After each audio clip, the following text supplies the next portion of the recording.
Hey, and welcome back to another video. In this video, we're going to look at a different program that we can use to start creating our own materials called Quixel Mixer. If you're familiar with the Quixel environment, there are a number of programs that are available under the Quixel umbrella. You've got the Mega Scans, which is they're known for their Mega Scans library. You've got Mixer and you've got Bridge. We covered Bridge in a previous video. This will end up being an overview of Quixel Mixer and how we can start to create our own materials and really what we can do with this program in general. It's not a huge program, but there are a lot of things that we can do when it comes to materials. Before we jump into it, if at any point you happen to learn something, do demolish that like button. It helps me. Also, consider subscribing. Do that as well. All right, Quixel Mixer. It is a 3D texturing tool. It allows you to make your own materials and export those as really any kind of file type, any size that you might want. It also integrates very well with their Megascans library, which is just a bunch of different 3D assets that they have. And you can simply apply the materials that you make or just download to these 3D assets for free. It's really simple to do. But here we are on their homepage. I'm just going to scroll down, look through all the features, then we'll get into the program itself. All-in-one texturing tool. Really nice, really easy. There's videos if you want to watch. 3D texturing, reinvented. The nice thing about this program is that you really can make any type of material that you want. And this is done through painting or sculpting or blending these procedural masks that they have really easy and kind of out of the box. And it's not something that you're making as far as these masks go. You're making the adjustment that you want to them, which makes them unique and all in themselves. They've got smart materials, which from my knowledge, that these are kind of baked in and they have a number of these already. But the nice thing and what makes them smart is that you can take any 3D asset, particularly from their Megascans library, and just dump this material on it, and it will adapt to that particular object, which is really great. And for anything that's kind of like a metal looking box or like anything that's cycling through here, you could see how it would be nice and it would just adapt to any 3D material. Really cool. And again, this is saying you can take ownership and you have all of these different assets available to you from the Megascans library, which is great. Again, integration. The idea is that all these programs are integrated together. You can take something from the Megascans library and bring it into Mixer. And from Mixer, you can start to materialize it, make it your own, and then export it through Bridge to a number of different types of programs, Unreal, whatever it might be. Really nice. The idea is that it's simple. There's less of a learning curve here. And you'll see there aren't a lot of buttons, but within the limited tools that we have, there are a decent amount of things that you can do. And this is great too. It's free. Like all the Quixel, everything is free if you are using Unreal Engine. And if you're using, not even if you're using Unreal Engine, but even if you have an Epic Games account, as long as you're using it through your Epic Games account, it is free to use. And that's what I'd recommend. I don't actively use Unreal Engine all the time, but I do use it, and I use Epic Games and I use Twinmotion. So all of this is free to me. And so I'd recommend that you download and use it. Jumping into Mixer now, this is what you're going to get whenever you first launch Mixer. And you'll notice it is a beta version. So I'm curious that once this is considered to be fully integrated with everything Epic Games, if this will have a formal release, we'll see. But nonetheless, it's fine. It's working just fine. But when we get here, we see we've got mixes and we've got a project and a new mix. It's a bit confusing at first, but you'll first want to create a new project and call this whatever you want. I'm going to just call this test project. And then we can go from there. I'll hit add. And you can see I've got my projects here and I can start to add a bunch more. And so the idea is that within each project, you'll have mixes. And so mixes being, maybe it's one material, maybe it's a type of material, whatever it might be. But at this point, I need to create a new mix, and we'll see that it will fall under this text project. So I want to call this test mix because, that makes sense as well. And then my working resolution, you'll notice there we have a lot of different resolutions that we can work with, which is really nice. And we can export from all of these resolutions too. So, you can have a giant resolution, and this is really nice to have, but honestly, we don't need it. So 2048 is honestly perfect. It's great for editing, not too big, and it's perfect for exporting because it's also not too big. So I'll hit OK, and we're immediately taken to this nice blank canvas where I've got this, what looks to be, a 2 by 2 meters. And so it's nice because this is scaled as well. Something to be aware of, that this is scaled. You can look at it as a plane. You can actually import 3D assets if you wanted to, but we can just look at the plane for now. We can look at a shader ball. We're all familiar with what these are. We've seen any number of these before. And so you're starting to get the idea of, we're going to build a material, and these are our palettes, basically. Again, we can change our working resolution here. We're all within this setup. I'm not going to run through absolutely everything and how to do everything, but I want to give you a general overview of what this looks like, what Mixer can do based on what it looks like, what all is here, and hopefully what we can expect from this program. So starting at the top, we've got our file, and there's not a whole lot here, but we can export to library. So again, the idea is that you make a material and you can export that to Bridge. You can export that out. And so you build this library, and you can also access your own library. So I see viewport here, and that's what we're working in. We're working in this viewport. But I've got local library. And if I click local library, I can see I happen to have downloaded this 3D asset from Megascans. And so it's pulling that information in. Again, they're all kind of linked together.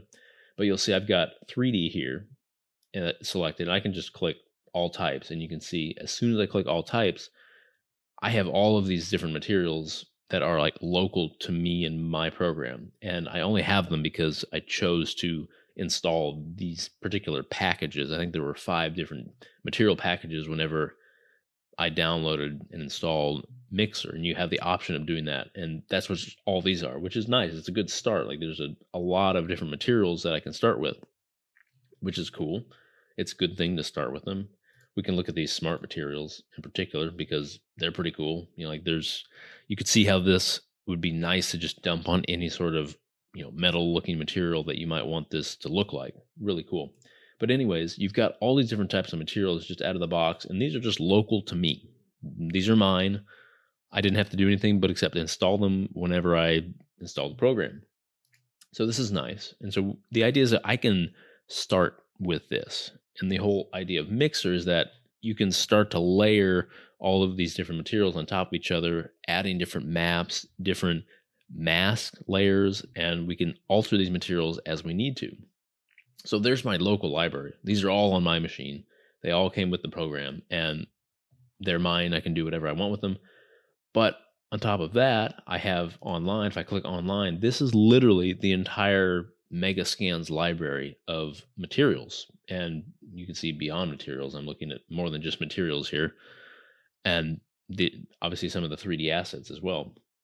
So we've got all types here. We could look at surface. Looking at surface is materials. So everything here, this is all materials. You can see there are over 5,000 materials. And this is completely free. Again, don't forget that. This is all free.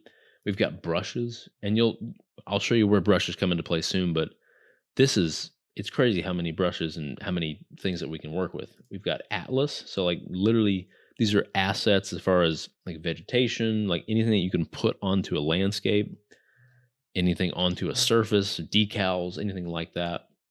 And then finally 3D. These are all the 3D assets, and you can see there's a ton of them too. Unfortunately, when it comes to architecture, there's not a ton, and that's, I guess, my only criticism about the Quixel and Quixel Megascans library. It's not so much centered around architecture and architectural visualization at this point, but it is moving in that direction. Anyway, so we can click on surface, and these are all the surfaces that we have. Like, it's crazy. There's a ton here. And let's say we want to edit one of these, of course. So maybe we want to look at this Japanese concrete panel. And so we can immediately look at it. Of course, it looks good. I can always download it, and let's click download and see what happens. So I'm going to download this. And once I do that, that will end up showing in my local library. And so right now, if you watched my bridge video, the Quixel bridge video, or if you're familiar with Quixel bridge, you might notice this looks similar, and it really is at this point because we're doing everything that we can do at Bridge. We can look at all the materials that they have. We can download them all. We can add them to our library, yes.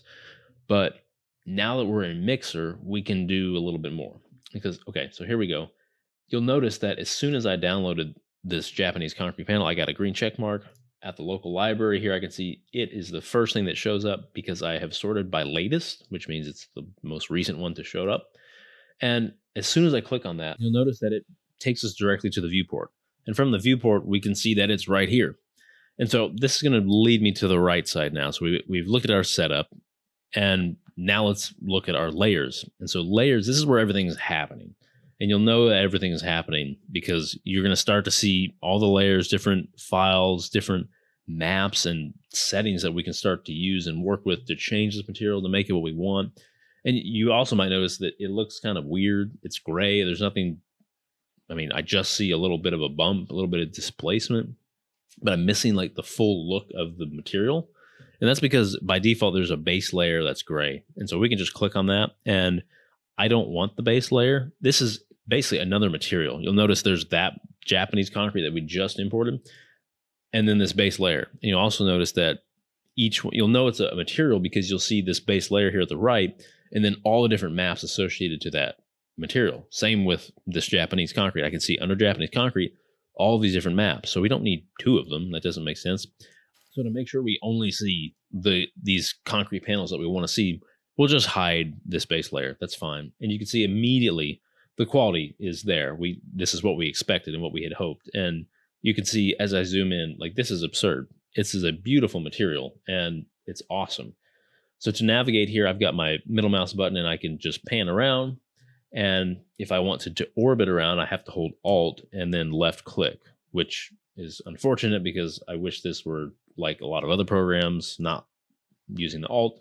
I know it's something you could change, but by default, that is what it is. At this point, we can come up here to the top left and under viewport, you'll notice we're looking at PBR metalness. And so what is this? PBR is physically based rendered material. And in this case, metalness, and that's metalness applies to it being a natural color or a natural material which has a metalness value. And whether it's a metal or not, it will have a metalness value to it. And you'll also notice here that under this PBR metalness, which you just know that PBR metalness is the whole material. It's all the layers together. And everything below this is essentially one of these different maps that I could choose to look at individually. So the albedo or the diffuse or just the color map, just the flat color, that's what it looks like. If I wanted to look at the metalness, again, it's not a metal, so it's going to show up completely black. The roughness, we can get an idea of the roughness there. Really, this is really nice. A full normal map, very good looking. You know, PBR specular. I would not necessarily use PBR specular and everything below this because PBR specular is a different type of physically based rendered material than metalness. So metalness and specular are different.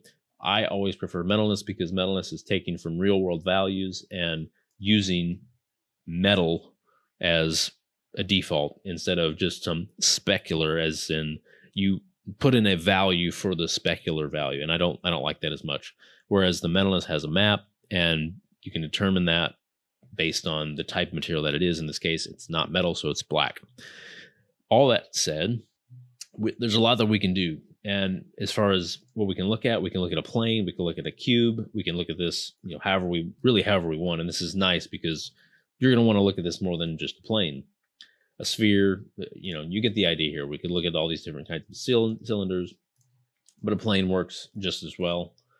Over here, we've got preview displacement with D is being the shortcut. You can see as I zoom in, I don't really get the displacement, but if I turn it back on, I can see I do get my proper displacement, which is cool. So I would leave that on personally.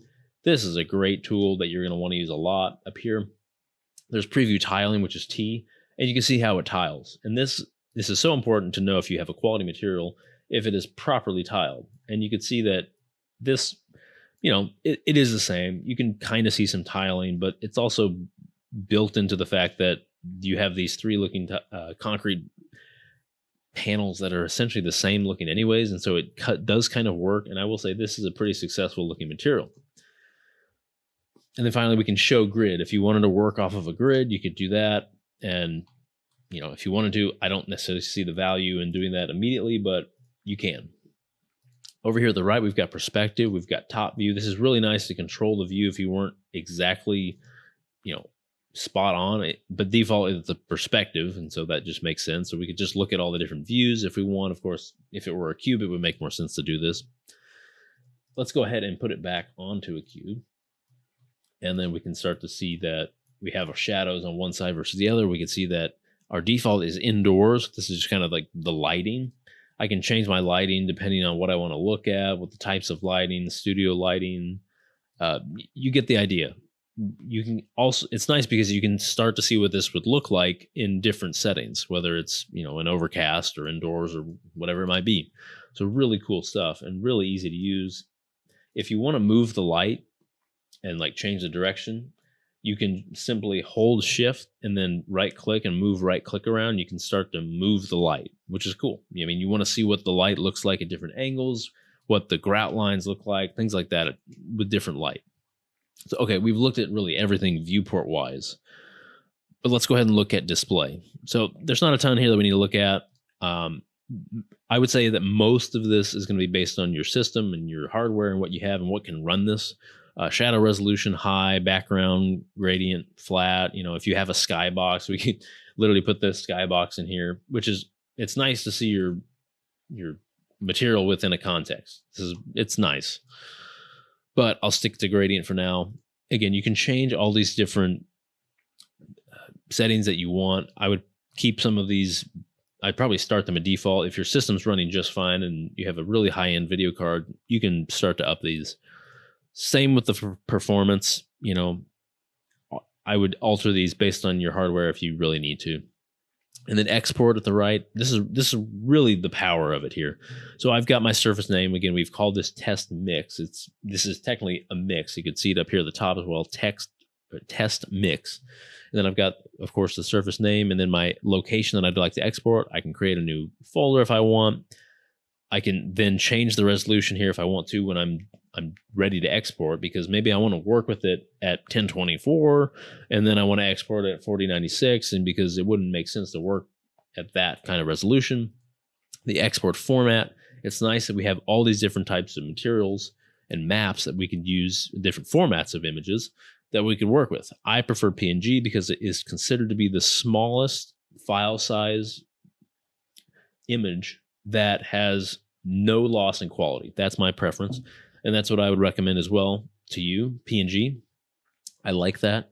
And again, you can come down here and decide, well, I don't need this map. I don't need that map. I can choose to add more maps. I can rename the map here. And there's a lot that we can do here. We can change anything that we want.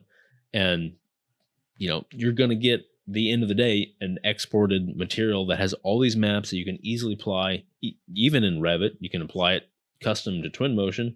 You can apply it and dump it directly into Unreal. Like, there's a lot that we can do here.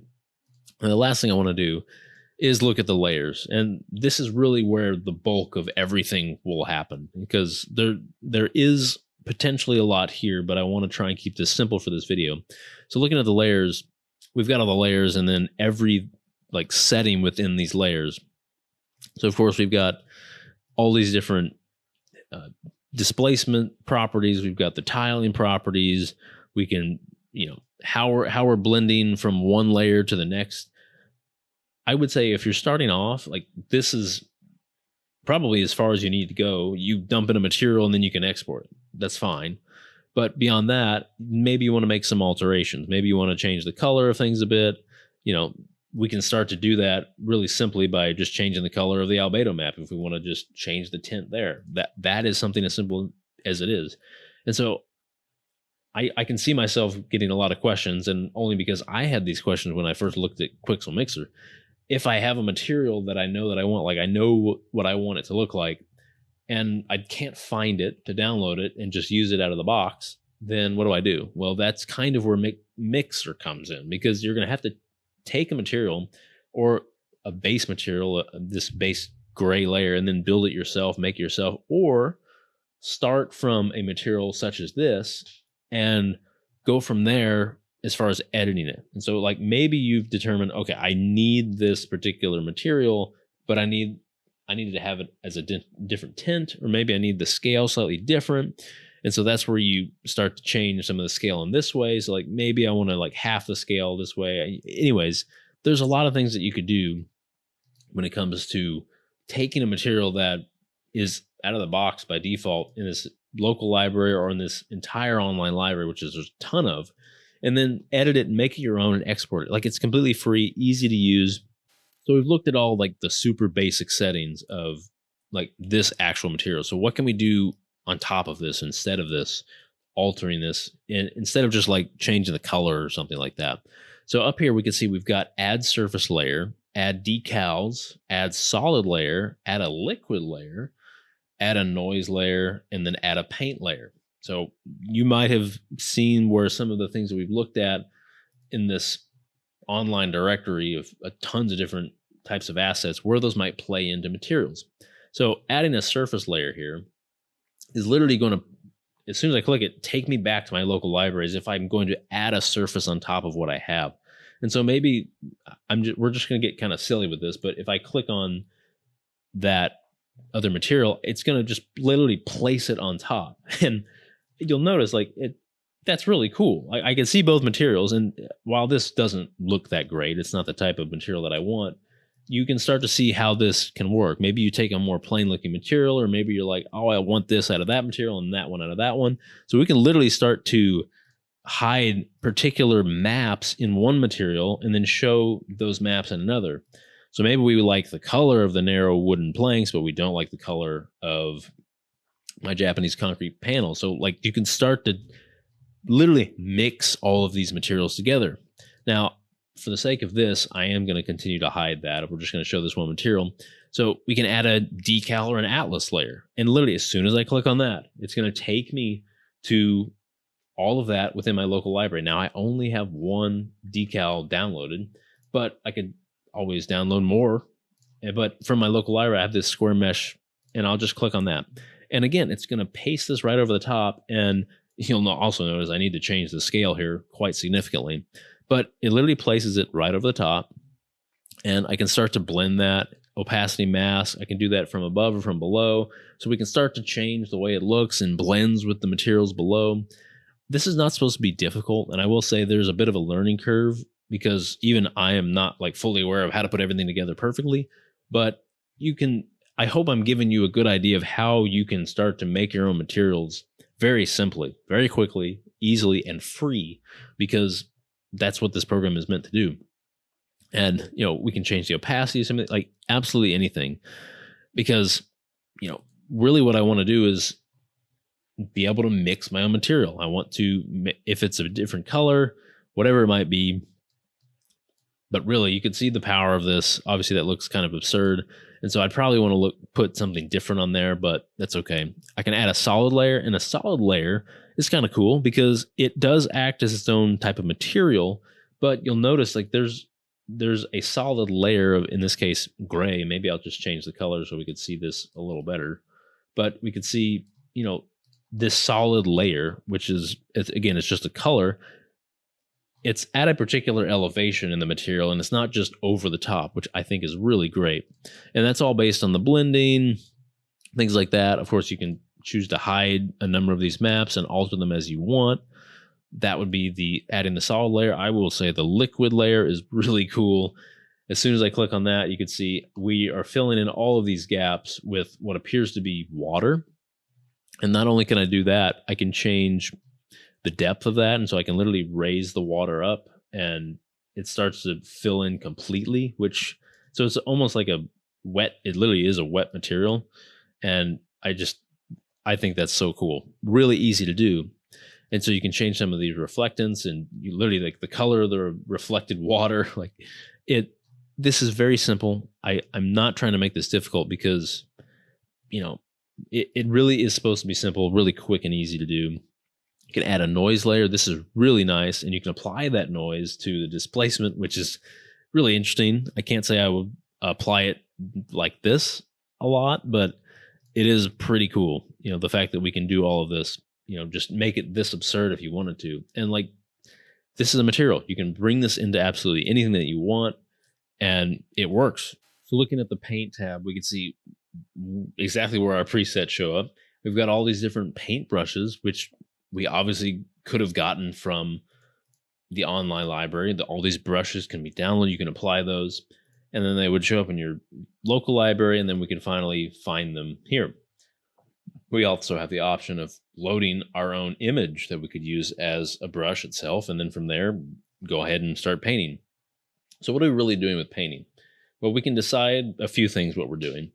And this is based on here at the bottom. We see we've got albedo, metalness, roughness, and displacement all checked. And which means whenever I paint over this surface, it's going to start affecting all of those different maps at the same time and in different ways. So in this case, based on this color in albedo, it would just change the color. So I can just change this to a red color. And then my metalness and roughness will only have values of black and white that I can use. But also my displacement, I can determine how much displacement. And then here at the bottom, I can see there's a raised displacement, lower, and then set. So I kind of even it out. And so in this case, maybe we want to raise it. So you'll notice I don't see anything here, and I can't really paint in this view, and that's only because I'm within the cube. I have to be in a plane. And so maybe we want to go to a different view, and we'll go to a top view, and we can literally see where my paintbrush is. And I can, of course, change the size of that brush to anything that I want, but this will work. And so I can literally paint over the top of this material, and that's, you can see the quality. It looks great. It looks like I literally spray painted over that material red. But not only did I do that, I should have displaced this material up. And so let's go ahead and back to perspective and see what this looks like. And it doesn't look like it was displaced all that much up, but you can see it was a little bit. As I paint a little more, there you go. Again, really cool, really simple stuff. And I don't know why you'd have a material that's spray painted red and raised, but again, we could always come back here and lower it. We can lower it in a different way if we want to sink it in a little more. I think the default value here is, so maybe what we want to do is just, forget all of the color. Maybe we don't want it to be spray painted. Well, then we just uncheck the albedo, and then we start to play with this displacement like that. Really great stuff. But maybe we decide, I really only want to deal with the color and not the displacement. So I'll uncheck the displacement, and maybe we want this to be more of a blue color, like a darker blue. And then that's it. Like that's it is. And it's applying that color on top of all these maps, and it's going to make sense. Now, because it's a color, it's only really going to apply to the albedo. But in this case, like it literally looks like a spray painted material. And so I'll undo that, and we're going to show the tiling, and you can see the real power in this. So as I do this, that's cool. Like it is really cool. And you can see how this is making sense and tiling and like actually works. So it's great to have that ability to preview it, because it makes sense. It looks cool, but also helps you determine what looks good and what's right, and the edge and everything, and like how that should work. Again, I think that's kind of it. We've covered the hopefully super basics of what you could expect to find whenever you're working with Quixel Mixer. It's really powerful, and in future videos I'll do my best to go over what it might be like to create a particular type of material. I think I want to explore maybe a particular brick, because brick it's the type of thing that you need to have the right scale, and there are a decent amount of displacement going on within the grout, and on top of that, the color might vary. Like there's a lot of different things that you could work with when it comes to making a custom brick. Now, if we look online and I just go to surface and type in brick, I've got a good start. And so the idea is that I might start from something like any of these and then edit them in a way to where, I'm getting a good look of what I want. Or the maybe even better alternative is maybe I start with something that is like a stone. Just a solid stone, maybe something like this rough asphalt, and maybe, to get the texture of the brick. And then I come back and just apply my own look in the grout lines.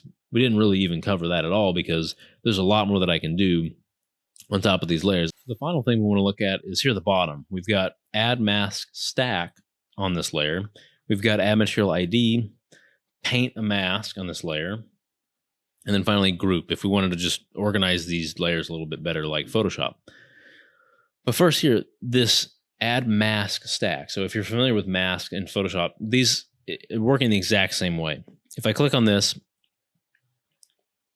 you can see that I get masking is not yet implemented for first visible layer. And so what does this really mean? Well, this means that there's nothing below it. Like in this case, I have my base layer that I will always have, but because it's not visible, I can't see it. And if I mask out this material, I don't see anything. And so I guess the program's confused. Anyways, we'll need to make sure that base layer is visible, and then we can add a mask stack to this material layer there, and we can see that we get this second box. And if you are familiar with Photoshop, you'll know that to the left is like your main content, your color, everything, and then to the right of that layer is a mask. And so you can start to pull out and emphasize specific parts within that layer based on what you're showing in the mask. And so with this selected, over here to the right, we've got a couple different things to look at. We've got add a mask component, and then we've got a mask modifier. So we can click on add mask component.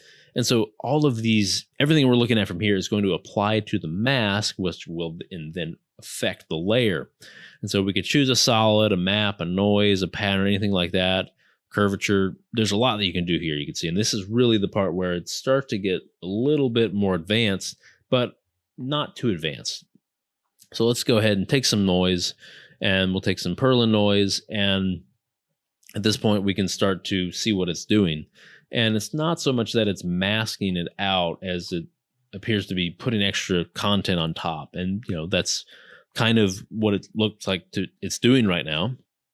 But we can even take this farther by modifying this. We can add some brightness and contrast to it and make sure that this overall as a mask is looking more like what we want, more contrast there. And you can see like it literally is masking out like that portion based on this Perlin noise. And if I change this, we could see it's like everything it's gone. It's not there anymore. And so that's interesting. You know, maybe we don't want to do that. We can add just a solid here, and this solid it's literally a color, and we can just determine the opacity there. Really easy to do.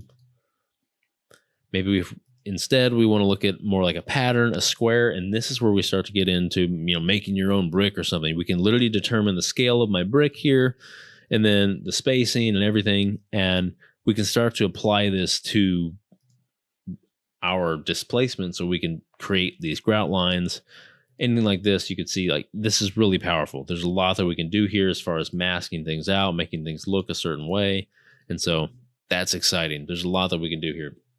So I hope you did, in fact, learn something from this overview of Quixel Mixer. We looked at quite a lot, and I do apologize for it being so long, but I hope that it did give you a good overview of what you can expect if you decide to use this program and start to look into it. I would recommend it because it is free. It's pretty easy to use. And if nothing else, if you decide, well, this is just too much, you can always come over here online, find absolutely any material that you might want, and then go from there, because these are all free.